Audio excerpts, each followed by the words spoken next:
স্বপ্নপালে হাওয়া লেগেছে, জীবন দুয়ারের কপাট খুলেছে, কল্পনার রং আজ এক আকাশে মিলিয়ে গেছে। বাংলার নারী ফুটবলারেরা জীবনের আহ্বানে বিজয়ের গানে সুর তুলেছে। গোমরা মুখে নাক ছিটানো ছেলেটাও আজ মুখ ফিরিয়েছে নারী ফুটবলে। প্রথমবারের মতো যে বাংলার নারী ফুটবল দল এশিয়ান কাপ খেলতে যাচ্ছে, যেখানে তাদের গ্রুপিংটাও ঠিকঠাক হয়ে গেছে। শেরের ওপর সুয়াশের দিতে না পারলে সেখানে আবার হতাশার কাব্য লেখা হয়ে যেতে পারে।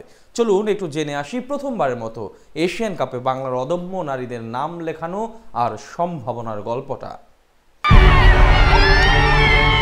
বাংলার আকাশের চাঁদটাও কোনো এক বাধার আবরণে ঢাকা, গ্রামের মেঠো পথটাও কাটার আঘাতে ঘেরা, বাইরের আলোটাও যেন ওদের বড্ড দামে কেনা। কেন জানি ওদের জীবনটা নিছকই চার দেয়ালে ঘেরা, কিন্তু এর মাঝেও কিছু মেয়ে নারী যারা ছিল ভিন্ন চিন্তায়, মননে ওদের আলাদা কোনো গল্প লেখার বাসনা। ওরা শুধু আপন মনে চাঁদ দেখতেই বিশ্বাসী ছিল না, ছিল বন্ধ কপাটে নিজেদের বন্দিনী হয়ে না থাকার বাসনা।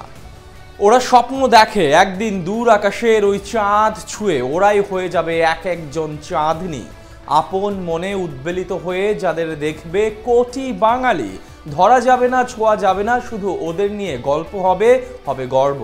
আজ ফুটবলের আবরণে এই নারী দল সত্যি চাঁদ তারা বনে গেছে। গত ৪৫ বছর ধরে বাংলার ছেলেরা যে কাজটি করতে পারেনি, ওরা সে কাজটা করেছে, বাংলাদেশকে এশিয়ান কাপে নিয়ে গেছে। বাংলার সোনার বাংলাটা সত্যিকারের স্বর্ণালী রূপ নিয়েছে। বাংলাদেশের নারী ফুটবলারেরা প্রথমবারের মতো এশিয়ান কাপে তো গেছে, কিন্তু পথটা ভীষণ কঠিন। মোকাবেলা করতে হবে সেরাদের সেরার সাথে। বাংলাদেশ পড়েছে গ্রুপ বিতে, যে গ্রুপে তাদের সঙ্গী টুর্নামেন্টের সবচেয়ে সফল দল ৯ বারের চ্যাম্পিয়ন চীন, দ্বিতীয় সফল দল ২ বারের চ্যাম্পিয়ন উত্তর কোরিয়া এবং মধ্য এশিয়ার দল উজবেকিস্তান। নারী এশিয়ান কাপের সবচেয়ে সফল দেশ হলো চীন, সর্বশেষ আসর সহ ৯ বারের চ্যাম্পিয়ন তারা। এশিয়ান কাপে খেলেছে ১৪ বার, বিশ্বকাপেও প্রায় নিয়মিত খেলে থাকে চীন। এ পর্যন্ত ৮ বার বিশ্বকাপে খেলে দেশটি একবার রানার্স আপও হয়েছে। উত্তর কোরিয়া বিশ্বকাপ খেলেছে ৪ বার, ২০০৭ সালে কোয়ার্টার ফাইনাল পর্যন্ত ওঠাই তাদের বিশ্বকাপের সেরা সাফল্য। ১০ বার এশিয়ান কাপ খেলে উত্তর কোরিয়া চ্যাম্পিয়ন হয়েছে ২০০১, ৩ আর ৮ সালে। দেশটি অলিম্পিক গেমসে খেলেছে ২ বার। গ্রুপের চতুর্থ দল উজবেকিস্তান, ফিফা র্যাঙ্কিংয়ে ৫১ নম্বরে থাকা দেশটি ৫ বার এশিয়ান কাপ খেলে বিদায় নিয়েছিল গ্রুপ পর্ব থেকেই। ২০১০ সালে আন্তর্জাতিক ফুটবলে অভিষেক হওয়া বাংলাদেশ এ পর্যন্ত ম্যাচ খেলেছে ৭০টি। এশিয়ান কাপে গ্রুপের ৩ প্রতিপক্ষের মধ্যে চীন আর উত্তর কোরিয়ার সাথে প্রথম দেখা হবে বাংলাদেশের মেয়েদের।